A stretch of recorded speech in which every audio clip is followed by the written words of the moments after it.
Last time mistake हो गया था, ये दवाई के पैकेट्स और ग्लव मैं यहीं छोड़ के आया था। इस पानी में केमिकल मिक्स हो गया था और होपफुली किसी जानवर की जान नहीं गई। यहाँ पानी पीने आते हैं ना जानवर, देखो उधर से ये, और ये पूरी लेक है। तो इस बार याद था तो सोच रहे थे कि इसको कहीं डिस्पोज कर देते हैं। ये जो सारा दवाई और पैकेट्स छोड़ के आए थे हम, ये याद था मुझे शायद, इसीलिए मैं आया था। तो क्लाइमेट चेंज का क्रॉप पे काफ़ी ज़्यादा इम्पैक्ट पड़ता है। ये 10 दिन बाद का आलू है और ये 10 दिन पहले का आलू है। एक्चुअली कंडीशन क्या है, आलू के ग्रोथ में टेम्परेचर जो है थोड़ा ठंडा चाहिए। तो ये जो बाद में बोया गया था तब तक ठंडी आ चुकी थी। इसकी ग्रोथ देख लीजिए, और ये वाला जो पोर्शन है ये 10 दिन पहले का है, लेकिन यहाँ पे अनइवन ग्रोथ दिख रही है, मतलब कंसिस्टेंसी नहीं है। आलू के ग्रोथ में कंसिस्टेंसी ना होने के अपने नुकसान है। ये जो प्लांट है ये काफ़ी बड़ा है, इसके कंपैरिजन में वहाँ छोटे प्लांट है। होगा क्या, ये जो प्लांट है ये बड़ा है, तो जब यहाँ पे न्यूट्रिशन पड़ेगा फर्टिलाइज़र के फॉर्म में तो ये सारा सक कर लेगा और वो छोटा वाला रह जाएगा। आपने मार्केट में देखा होगा कोई कोई आलू बड़ा होता है, कोई आलू जो होते हैं वो छोटे छोटे छर्रियाँ होती हैं, उसका यही लॉजिक होता है। तो प्रोडक्शन पे क्लाइमेट चेंज का इम्पैक्ट देख लीजिए, और ये दिखने लगा है ऑन द ग्राउंड। टाटा मेट्री नाम की जो वीडिसाइड आती है उसका क्लेम है कि वो बीट्स, ये खरपतवार जो है इसको बहुत जल्दी ख़त्म कर देते हैं। लेकिन आप देख लीजिए ये वीड्स भी वीड रेजिस्टेंस हो गया है, इसमें दवाई काम नहीं कर रही है, क्योंकि इसने इतना फर्टिलाइज़र सोख लिया है कि अभी इस पर कोई इम्पैक्ट नहीं हो रहा है। अप्रॉक्स 8 से 10 दिन हो गया है दवाई डाले हुए, इस पर कोई इम्पैक्ट ही नहीं दिख रहा है।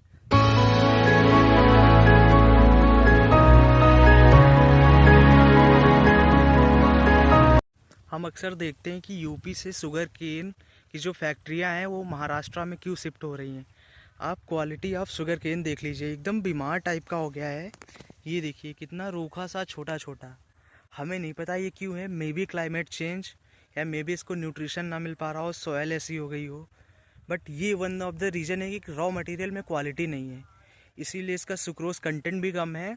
सो ये एक वन ऑफ द रीज़न है mobilisation of industry from UP to Maharashtra.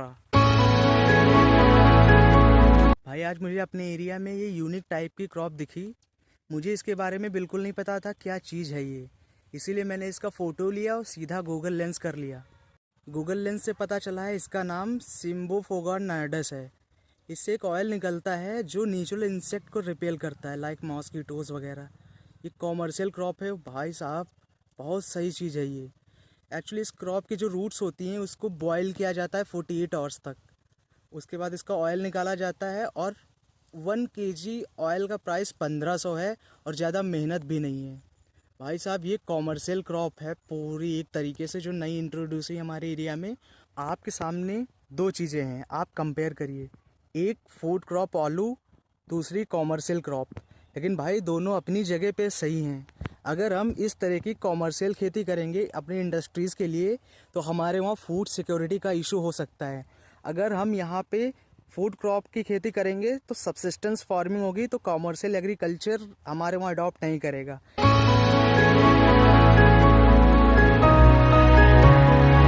Water का सबसे ज़्यादा इंडिया में यूसेज किसी सेक्टर में होता हो तो एग्रीकल्चर सेक्टर में। ये आलू का क्रॉप है यहाँ पे, और देखिए कितने पास में यहाँ पे एक बोरवेल है जहाँ इंजन से पानी निकाला जाता है, और एक ये कॉमर्शियल क्रॉप है। यहाँ पे आलू से कंपैरेटिवली लेस वाटर लगता है। अगर आलू को बंद करते हैं तो खाएंगे क्या, कॉमर्शलाइजेशन नहीं करते तो एग्रीकल्चर में वैल्यू कैसे ऐड होगी। क्योंकि देखिए फार्मास्यूटिकल कंपनीज की क्या डिमांड है, जो ये ऑल आउट वगैरह बनाती हैं, उनको ऑयल चाहिए, इस क्रॉप से आता है बेटा, और चिप्स वाली इस क्रॉप से आता है। तो हमें इंडस्ट्री प्रमोट करना तो एग्रीकल्चर को तो प्रमोट करना ही करना है। मींस आप लोग काफ़ी कंफ्यूज हुए होंगे कि क्या बोल रहा है ये। मैं सबसिस्टेंस वर्सेस कॉमर्शियल एग्रीकल्चर की यहाँ पे बात कर रहा हूँ। मतलब एग्रीकल्चर में ऐसा प्रोडक्शन हो जो हमारे इंडस्ट्रियल को काम आ सकते हैं, क्योंकि बिना इंडस्ट्रियल बेस के इंडिया कभी डेवलप्ड कंट्री बनने वाला ही नहीं है। और इंडस्ट्रियल बेस हमारे वहाँ जो सन राइजिंग सेक्टर है वो फूड प्रोसेसिंग, जिसके लिए ये आलू है। जो हम लोगों ने लगा रखा है। और दूसरी कंपनीज जैसे फार्मास्यूटिकल्स, इन सब का स्कोप बहुत है इंडिया में, तो ऐसी क्रॉप्स को प्रमोट करना चाहिए। तो एक चीज़ अच्छी लगी यहाँ पे, क्रॉप डाइवर्सिफिकेशन देखने को मिल रहा है, मतलब डिफरेंट क्रॉप्स, एक दो, और ये देखिए अब मस्टर्ड भी लगाया जा रहा है, सरसों, ये भी अच्छा है। ये क्या करेगा ना, इंडिया के इंपोर्ट को कम कर देगा। तो जो क्रॉप डाइवर्सिफिकेशन का कॉन्सेप्ट लाया गया था, यहाँ देख के लग रहा है कुछ हद तक इम्प्रूवमेंट दिख रहा है ऑन द ग्राउंड्स। सो यही मैं जानने आया था। एक्चुअली होता है ना, अपने एरिया का क्रॉपिंग पैटर्न, कल्चर सब देखते रहना चाहिए, इससे एक अच्छा विज़न मिलता है पॉलिसी मेकिंग के टाइम पे। सो बस डैट इज़ माई पर्पस। कहते हैं ना, हर चीज़ के बारे में नॉलेज होना ज़रूरी नहीं होता है। Technology, use of technology in agriculture, मुझे इस क्रॉप के बारे में कुछ भी नहीं पता था, लेकिन मेरे पास दिमाग है ना, मैंने इस क्रॉप की इमेज ली और सीधे गूगल लेंस कर दिया, उसका एक एक पॉइंट तक बता दिया इसने कि इस क्रॉप क्या है, क्या इसका पर्पज़ है, वाटर कितना लगता है, पेस्टिसाइड कितना लगता है, इससे एक ऑयल निकलता है, उसका क्या यूज़ होता है, क्या कॉमर्शियल यूज़ होता है, यही सब। तो अगर दिमाग है तो दुनिया है यार। किसने कहा आजकल के समय में टैलेंट ज़रूरी है? यही चीज़ यूपीएससी हर एस्पिरेंट में ढूंढता है कि आपको कुछ आता हो ना आता हो, लेकिन आपको दिमाग चलाना आता हो। आपका दिमाग चलेगा, चीज़ें आपको पता लगेंगी, डेफिनेटली लगेंगी। और ये ज़रूरी नहीं कि आपको आता ही हो। That is the motto, one thing which I have learn today and I am so excited यार। ये तो चल रहा है दिमाग।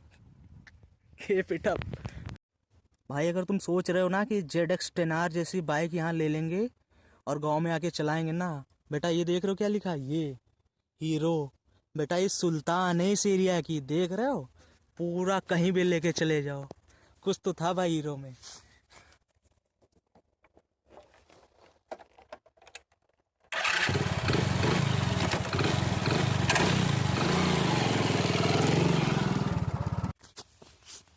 अबे फोन तो यही भूल गए थे, हमें लगा गए हैं यार।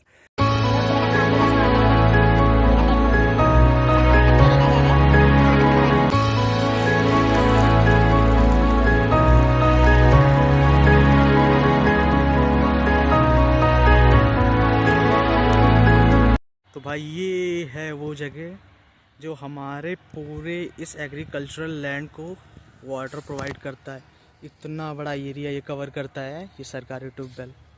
और ये भाई लाइफ लाइन है, फ्री की इलेक्ट्रिसिटी मिल रही है, लोग दबा के सींच रहे हैं। ये भाई है ट्रांसफार्मर, और इसके अंदर ऐसे स्विचेस लगे होते हैं, देखो ज़्यादा दूर से नहीं जा सकते, लाइट है और यहाँ से पानी निकलता है। और ये ऊपर जो टंकी बनी है वो वाली, उसमें स्टोर होता है ऊपर वाली, ये फिर यहाँ से देखो जाता है, वहाँ पे देखो कुछ चल रहा है, कुछ वहाँ पे लोग सिंचाई कर रहे हैं।